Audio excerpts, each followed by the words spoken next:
शिरडी में आकर जो परिक्रमा करेगा उसके अंदर जो है मैं एक कवच दे दूंगा, कवच।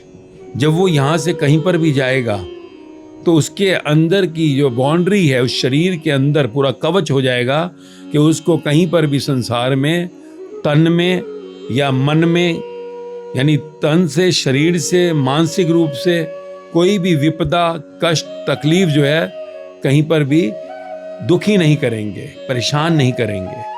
कवच, जैसे बारिश आती है, छतरी हो तो छतरी कवच बन जाता है। तो ऐसी बाबा ने कहा तेरे तन, शरीर को संसार में कोई भी कष्ट किसी तरह का भी आएगा पर मैं तुझे कष्ट नहीं होने दूंगा, मैं अंदर कवच दे दूंगा। तेरे को मैं किसी तरह का भी पीड़ा नहीं आने दूंगा। तेरे मानसिक जो तेरे विचारों में तू अपने इंजन को दौड़ाता है उसमें भी कहीं तेरे को तकलीफ नहीं आने दूंगा।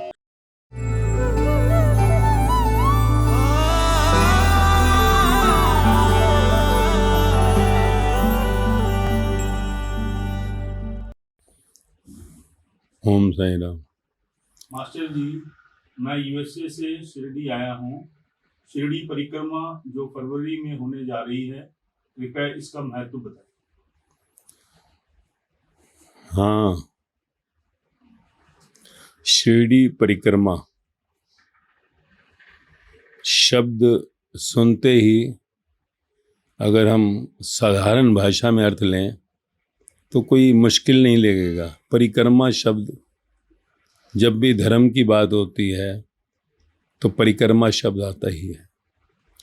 ज़्यादातर हम कहीं भी मंदिरों में जाते हैं तो देखते हैं कि परिक्रमा हो रही है। कोई मूर्तियों के चारों ओर परिक्रमा कर रहा है, कोई मंदिर की परिक्रमा करता है, कोई शिवलिंग की परिक्रमा करता है। तो परिक्रमा शब्द से हम वाकिफ़ हैं। जहाँ जहाँ धर्म की बात होती है परिक्रमा शब्द आता है। अब यहाँ जो शब्द है परिक्रमा, शिरडी के साथ जुड़ा है। शिरडी, शिरडी परिक्रमा यानी साईं बाबा। जहाँ शिरडी नाम आता है तो साईं बाबा और शिरडी एक दूसरे के पूरक हैं। साईं बाबा के बिना शिरडी अधूरी है, शिरडी के बिना साईं बाबा अधूरे हो जाते हैं, तो कि दोनों एक ही है। साईं बाबा कहो तो शिरडी आ जाता है, शिरडी कहो तो साईं बाबा आ जाता है। और शिरडी की परिक्रमा, शिरडी की परिक्रमा का महत्व जैसा हम जानते ही हैं कि शिरडी परिक्रमा पिछले 4-5 साल से चल रही है। कोरोना में थोड़ा सा ब्रेक हुआ क्योंकि हर उत्सव का कोई महत्व होता है। शिरडी परिक्रमा जो शुरू की गई, ये बाबा के बिना कहीं संदेश के नहीं हो सकता। 100 साल के बाद शिरडी परिक्रमा का जो है कहीं ख्याल आया, बाबा ने ख्याल दिया। क्यों?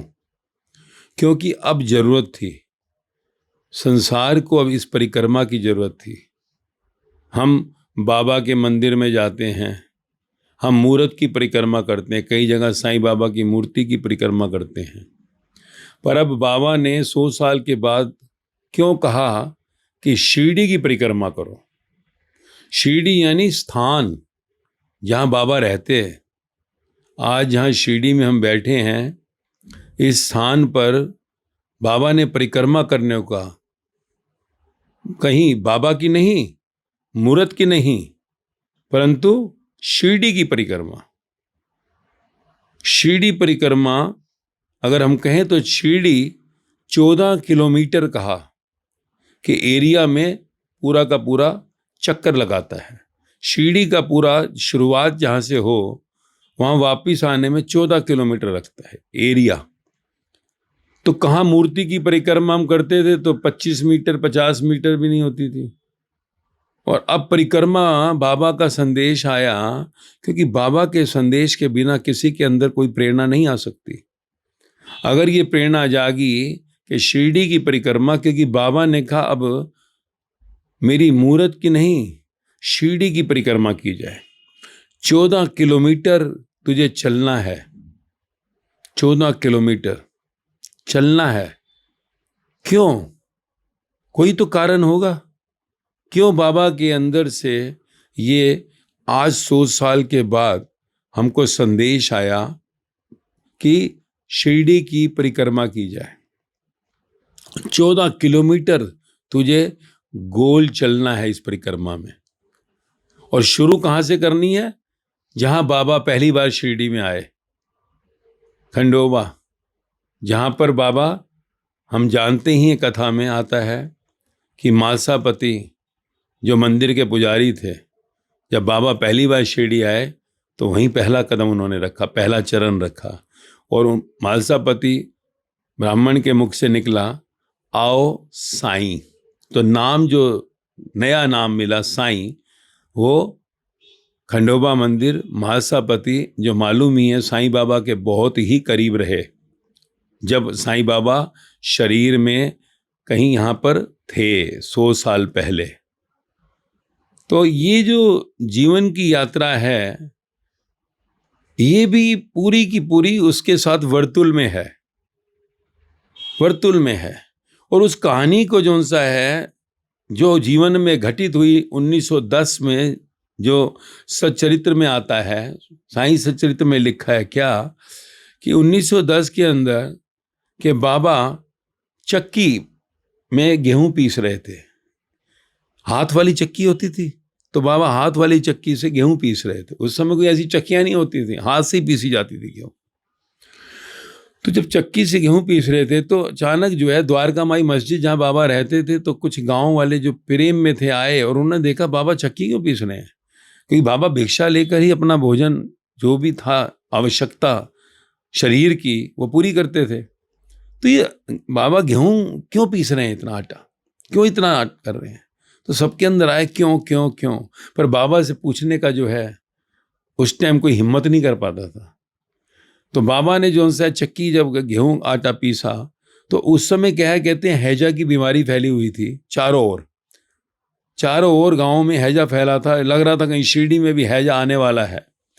तो बाबा ने जब आटा काफ़ी पीसते गए, लोगों को लगा पता नहीं क्यों पीस रहे हैं, कि घर में कोई बच्चे परिवार नहीं, किसके लिए पीस रहे हैं। फिर सबने सोचा शायद हमको बांटने के लिए कर रहे होंगे। तो फिर लास्ट में बाबा ने सारा आटा उनको दिया 4 हिस्सों में और कहा कि जाकर ये जो शिरडी की 14 किलोमीटर की जो ये बाउंड्री है, इसमें जाकर ये आटा डाल दो। ये आटा जो है डालने का अर्थ क्या था कि जाओ तुम्हें मैं कवच दे रहा हूँ, कवच। शिरडी को बाबा ने कवच दे दिया, कवर दे दिया कि अब इसके अंदर जो है बाउंड्री के कुछ भी प्रवेश नहीं कर सकता मेरी परमिशन के बिना। बाबा ने जो दिया कि चारों दिशाओं में जो है ये कवच है मेरा। हम देखते हैं दुर्गा कवच, ये साईं बाबा ने कवच दे दिया गांव को, पूरा 14 किलोमीटर चारों तरफ कवच, कि कोई भी अब अंदर प्रवेश नहीं कर सकता। और कहते हैं हैजा की बीमारी जो है चारों तरफ रही, परंतु शिरडी गांव में कोई किसी को भी इफेक्ट नहीं हुआ। तो उसी 14 किलोमीटर की स्मृति में बाबा ने कहीं पर आज परिक्रमा शब्द दिया। आज जो ये परिक्रमा है जो ये उसी से कनेक्टेड है कि साईं बाबा ने जैसे प्रोटेक्ट किया था पूरा, तो ऐसे ही हम भी एक कवच ले लेंगे। जो भी शिरडी के अंदर आकर परिक्रमा करेगा, क्या महत्व है, शिरडी में आकर जो परिक्रमा करेगा उसके अंदर जो है मैं एक कवच दे दूंगा, कवच। जब वो यहाँ से कहीं पर भी जाएगा तो उसके अंदर की जो बाउंड्री है उस शरीर के अंदर पूरा कवच हो जाएगा कि उसको कहीं पर भी संसार में, तन में या मन में, यानी तन से, शरीर से, मानसिक रूप से कोई भी विपदा, कष्ट, तकलीफ जो है कहीं पर भी दुखी नहीं करेंगे, परेशान नहीं करेंगे। कवच, जैसे बारिश आती है, छतरी हो तो छतरी कवच बन जाता है। अगर ठंड बहुत है तो हम अगर गीजर वगैरह ले लेते हैं नहाने के लिए, तो गीजर कवच बन गया हमारे लिए। गर्मी है तो पंखा, एसी हमारे लिए कवच बन जाता है, ठंडा कर देता है। तो ऐसी बाबा ने कहा तेरे तन शरीर को संसार में कोई भी कष्ट किसी तरह का भी आएगा, पर मैं तुझे कष्ट नहीं होने दूंगा, मैं अंदर कवच दे दूंगा। तेरे को मैं किसी तरह का भी पीड़ा नहीं आने दूंगा। तेरे मानसिक जो तेरे विचारों में तू अपने इंजन को दौड़ाता है, उसमें भी कहीं तेरे को तकलीफ नहीं आने दूंगा। तो ये जो बाबा ने पूरा जो खेल खेलाया, उस समय लीला रची, आज 100 साल के बाद उन्होंने शिरडी के अंदर सबको पुकारा है कि जो भी मेरे भक्त हैं, भक्त यानी जो भी मुझे प्रेम करते हैं, मेरे भाव में हैं, वो इस समय शिरडी आए। जैसे इस बार जो यात्रा है फरवरी में हो रही, तो सबको पुकारा है बाबा ने कि सब शिरडी आओ। क्योंकि जब तुम माया के अंदर संसार में जहां पर भी घर में हो, शहर में हो, तो तुम सिर्फ थोड़ी देर के लिए मेरे मंदिर में आते हो या घर में बैठते हो, थोड़ी देर के बाद उठते हो, फिर माया के रंग में रंग जाते हो। मंदिर में हो तो थोड़ी देर के लिए बाबा, और बाहर आए तो फिर माया। तो कहा नहीं चलेगा, 5 मिनट की तेरी परिक्रमा मंदिर में मुहूर्त के आगे नहीं चलेगा, तुझे 14 किलोमीटर की परिक्रमा करनी होगी। 14 किलोमीटर यानी कि जो अगर सुबह शुरू होगी, हम जो कहा ब्रह्म मुहूर्त में 5 साढ़े 5 का जो टाइम दिया, 5:30 बजे इस बार, तो वो दोपहर तक चलेगी। यानी इतने किलोमीटर, 14 किलोमीटर तेरे को चलना है, परिक्रमा करनी है शिरडी की। शिरडी का अर्थ है तू साईं बाबा की परिक्रमा कर रहा है, क्योंकि शिरडी और साईं बाबा एक ही है। क्योंकि साईं बाबा क्यों शिरडी बुला रहे हैं, कारण है क्योंकि शिरडी में प्राण है उनके। कहते हैं ना, प्राण, शरीर बाबा का पूरे संसार में फैल गया मूरत के रूप में, पर प्राण शिरडी में बसते हैं। और प्राण और मूरत का जब संगम होता है तो कहीं परम चेतन प्रकट होता है। हम बाहर संसार में शरीर से मूरत के पास जाते हैं, पर बाबा ने कहा तेरे प्राण अभी तक मेरे में नहीं समाए। जैसे हनुमान जी के अंदर सिवाय राम के कुछ नहीं चलता था, ऐसी तेरी श्वासों में अभी पूरी तरह 24 घंटे में नहीं चल रहा। जिसको अजप्पा का श्वासा दी माला, नाल सिमरा मैं तेरा नाम, तो तू अभी श्वासों से सिमरन नहीं कर रहा, तो सिर्फ सुबह शाम सिर्फ ध्यान करता है मेरा, 1 बार 2 बार 4 बार, पर हर श्वास में हो सिमरन तेरा, यूं बीत जाए जीवन मेरा, साईं साईं साईं साईं। मुख से तू बोलेगा कितना, मन से तू बोलेगा कितना, तेरी आत्मा से, तेरी श्वासों में ही मैं बस जाऊं। इसके लिए तुझको अब शिरडी माया को छोड़कर आना होगा मेरे पास। 24 घंटे के लिए तुझे माया को छोड़कर मेरे पास आना होगा, ताकि तू अब जब शिरडी से जाए अपने माया के स्थान पर, अंदर वो कवच लेके जाए, श्वासा दी माला लेकर जाए, उस अजप्पा स्थिति को लेकर जाए। तो इसके लिए ये यात्रा का महत्व है कि माया में से तू घूमने जाता है, कभी कश्मीर जा रहा हूं, कभी कन्याकुमारी जा रहा हूं, कभी यहां जा रहा हूं, चाचा जी के यहाँ जा रहा हूं, मामा जी के यहाँ जा रहा हूं, फलाने की शादी है, फलाने की डेथ हो गई, तो 24 घंटे के लिए शिरडी के अंदर तू मुझको अपना समय दे। घर में तू मेरे को कहीं ध्यान करता है, परंतु वहां तेरा समय इतना नहीं है, 24 घंटे मुझको चाहिए तेरे। तो शिरडी की इस यात्रा का, शिरडी परिक्रमा का ये महत्व है कि जब तू यहां आए तो माया तू पीछे छोड़ कर आ, और 14 किलोमीटर जब तू चलेगा तो उसमें बहुत ही गहरा वचन है बाबा का, बहुत दूर का, जो आज 100 साल के बाद प्रकट किया। क्योंकि तू माया में इतना ग्रस्त होता जा रहा है, साईं बाबा कहते हैं तू माया में इतना लीन होता जा रहा है कि तू बाहर से भले मेरे को कहता है साईं राम, पर अंदर से तू मुझसे दूर हो रहा है। क्यों? क्योंकि तेरी 5 काम इंद्रियां, तेरे हाथ, तेरे पैर, तेरा मुख, सारा समय माया के अंदर ग्रस्त हो गया है। कहीं तेरा पूरी वासनाओं और कामनाओं का जो कुंड है, जिसको कहते हैं मलमूत्र द्वार, वो पूरे तेरे एक्टिव रहते हैं। वासनाओं और कामनाओं में तू गिर गया है। तो ये 5 कर्मेंद्रियां तेरी जो है हर समय माया में लिप्त होने लगी हैं। तू बाहर संसार में इतना लिप्त हो गया है कि 12 घंटे काम, 16 घंटे काम, काम काम काम काम। और जब काम आएगा तो साथ में या तो राम आएंगे या वासना आएगी। अब वासना आएगी तो तू राम यानी साईं राम से दूर होगा, ब्रह्म से दूर होगा, बाबा से दूर होगा, और वही तेरा हो रहा है। तो तेरी कामनाएं, तेरी वासनाएं, जो काम की तू ऊर्जा को संसार में इतनी बहा रहा है माया में, उसको तू विराम देगा, काम इंद्रियां तेरी शांत होंगी, तो तू अंतर्मुखी मुझ आत्म स्वरूप साईं की ओर चलने लगेगा। तो बाहर की 14 किलोमीटर की यात्रा में कहा, हर 1 किलोमीटर के ऊपर तेरी एक एक इंद्री पर ध्यान दे। 5 काम इंद्रियां, 5 ज्ञान इंद्रियां।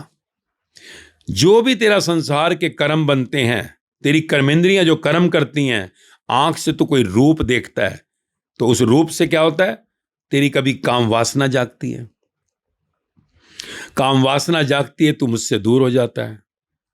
फिर तेरे कानों से तू कोई शब्द सुनता है, तो तेरा कभी क्रोध जागता है कि तूने ऐसे कैसे कह दिया मेरे को। तो तेरी ज्ञान इंद्री जो है वो फिर तेरे को कर्म करवाती है। तेरी नाक से तू गंध लेता है, उससे तेरी काम इंद्रियां जागती हैं, क्योंकि ज्ञान मिल गया सुगंध से। तू जब अपनी जीवा का स्वाद लेता है तो फिर तेरी काम इंद्रियां जागती हैं। काम इंद्रियां नहीं, कामनाएं, इच्छाएं, सिर्फ वासना नहीं, कामना, इच्छा। वासना, जब कोई जवान होता है तो कहते हैं वासना शरीर से, जब कोई बूढ़ा हो जाता है तो कामना। जवान जब यानी वासना बूढ़ी हो जाती है तो कामना बन जाती है, और कामना जब जवान हो जाती है तो वासना बन जाती है। एक ही बात है। हमने क्योंकि वासना को ही कहीं कहा कि ये ही सिर्फ गलत है, कामना उससे भी ज्यादा गलत है, इच्छाओं में आसक्ति। इसलिए वो देख, बूढ़े लोग जो है घर में हर टाइम अपनी हुकूमत चाहते हैं कि बेटा मेरे अनुसार चले, बहू मेरे अनुसार चले। क्यों? ये कामना है, इच्छाएं। अब बुढ़ापे में शरीर की वासना नहीं होती तो कामना जवान हो जाती है। तो वासना की छोटी बहन कह सकता है कामना है, कामना का बड़ा भाई है जो उनसे है, जो वासना है।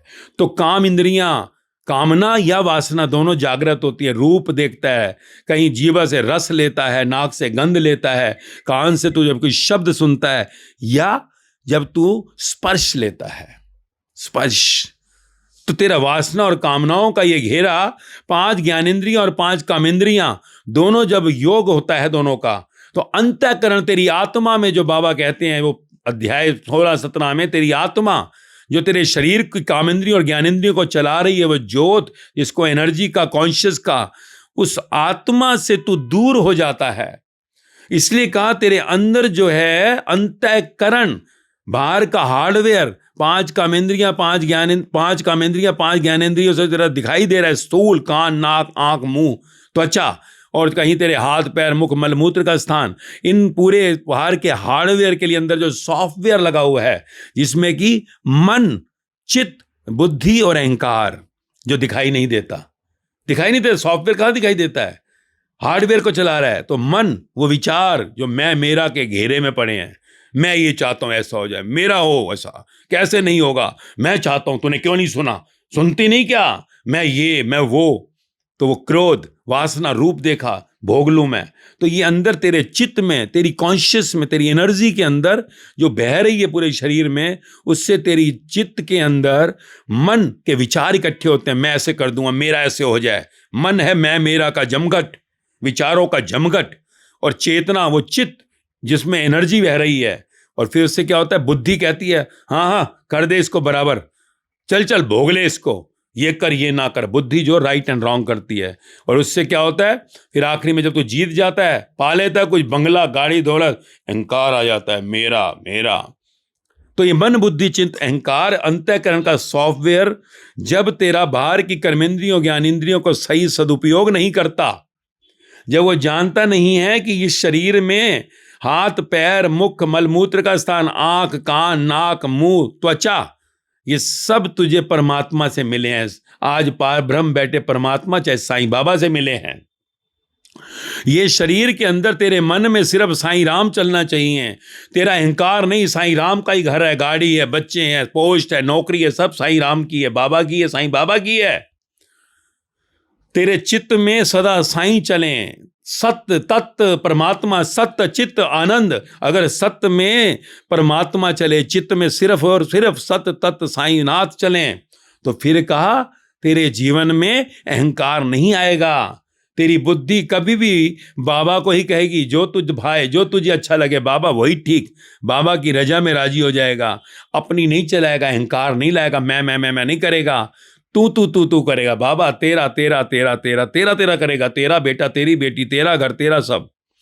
तो ये आज की जो कहा सवाल में तूने कि साईं बाबा की जो परिक्रमा, जो विराट 14 किलोमीटर की, साईं बाबा 14 किलोमीटर, तो शिरडी की यात्रा नहीं करेगा, परिक्रमा साईं बाबा की परिक्रमा ही है। क्योंकि बाबा के यहाँ प्राण है तो प्राणों की परिक्रमा है। घर बैठकर कहीं बैठकर तू मूर्ति की परिक्रमा करता है, पर यहाँ 14 किलोमीटर बाबा के चरण पड़े, प्राणों की जो है अब तेरी परिक्रमा होगी। हर कदम पर कहा तेरे अंदर एक एक काम इंद्री, एक एक ज्ञान इंद्री, एक एक अंतःकरण को शुद्ध कर डाल। 14 इन इंद्रियों के स्वरूप इस पूरे के पूरे शरीर के पूरे कहा कि प्रारूप के अंदर जो 5 कर्मेंद्रियां, 5 ज्ञानेंद्रियां और 4 तेरे अंतःकरण के ये जो मन बुद्धि चित्त अहंकार को निर्मल कर, एक एक किलोमीटर में एक एक का दृष्टा बन जा, हर काम इंद्री का, हर ज्ञान इंद्री का, हर अंतःकरण के का। तो 14 किलोमीटर के बाद तेरी यात्रा में तुझे कवच मिल जाएगा, साईं बाबा तेरे अंदर प्रकट हो जाएंगे। फिर साईं बाबा को अंदर प्रकट करके उन प्राणों के संगा पूरे के पूरे संचार के साथ तू इस शिरडी से अपने जहां भी माया के चक्र में जा, तुझे माया छू नहीं पाएगी। जैसे दलदल के अंदर कमल खिलता है पर फिर ऊपर उड़ जाता है जल से, फिर दलदल को छू नहीं पाता, रहता है दलदल में पर दलदल से न्यारा हो जाता है, कमल के फूल की तरह। इसलिए हमने कमल के फूल में सब ब्रह्म, जिन्होंने ब्रह्म को उपलब्ध किया, बिठाया कि कीचड़ में माया में रहकर भी माया तुझे कहीं पर स्पर्श नहीं करेगी। तो ये 14 किलोमीटर की यात्रा नहीं है, ये 14 किलोमीटर शिरडी परिक्रमा नहीं, साईं बाबा के प्राणों के साथ तेरे अंदर की मैल का धुलना है। हर 1 किलोमीटर में तेरी कर्मेंद्रियां जो डूब गई हैं दलदल में माया की, उनका निर्मल होना है। 5 ज्ञानेंद्रियां तेरी डूब गई हैं माया की दलदल में, उसका निर्मल होना है। 4 अंतःकरण जो तेरे अंतर हैं, उस सॉफ्टवेयर का निर्मल होना है। इसलिए ये अवसर खोना नहीं चाहिए। धर्म कोई भी हो तेरा, क्योंकि धर्म तो एक ही है, बस ये मौका है 14 किलोमीटर की परिक्रमा, क्योंकि अभी तक तो संसार में कोई नहीं कर रहा। हम जाते हैं कहीं पर भी, देखो मंदिर जाएं, गुरुद्वारे जाएं, परिक्रमा होती है, पर हम 100 मीटर 200 मीटर 50 मीटर के अंदर 25 मीटर में कर बाहर आ जाते हैं। तो 14 किलोमीटर माया से दूर बाबा का ये पुकार है हर उस भक्त को जो भगवान से मिलकर एक और। जब हर भक्त कहा तो ये सिर्फ कोई हिंदू नहीं, ये मुसलमान नहीं, ये सिख नहीं, ये ईसाई नहीं, ये जैन नहीं, ये बौद्ध नहीं, ये परमात्मा की पुकार है। परम धाम में सब एक ही है, ये हमने ही अलग अलग कर दिया। सबका मालिक एक कहा, बाबा ने कहा ना हिंदू ना कोई मुसलमान ना कोई सिख ना कोई ईसाई ना जैन ना कोई बौद्ध, सबका मालिक एक। और यही हर धर्म में कहा है। गुरु नानक देव भी यही कहते हैं, जब निकलते हैं कालीबीन नदी के बाहर तो पहला जो गूंज होती है, एक ओंकार सतनाम, ना कोई हिंदू ना कोई मुसलमान। यही जीसस ने कहा, God is one, love your neighbour. Neighbour पड़ोसी कोई भी हो तेरा, हिंदू हो, मुसलमान हो, सिख हो, ईसाई हो, जैन हो, बौद्ध हो, कोई भी धर्म का हो, यहां तक कि जड़ भी हो, सबको प्यार कर। Love your neighbour, why love is God. Jesus कहते हैं प्रेम ही परमात्मा है, घृणा नहीं। तेरे अंदर तो घृणा पड़ी है, आसक्ति पड़ी है, अटैचमेंट पड़ा हुआ है, तो कैसे होगा। तो बाबा का ये संदेश, और वो जो चक्की में कहा, उन्होंने चक्की से पीसा क्या, कि बाबा का ज्ञान जो कहा ना, जो चक्की पीस रहा है तो वो बीच में जो कहा जहां डंडा है लगा, उस पासे को ले ले, तो ये बीच दो पाटों के बीच में तू पीसेगा नहीं।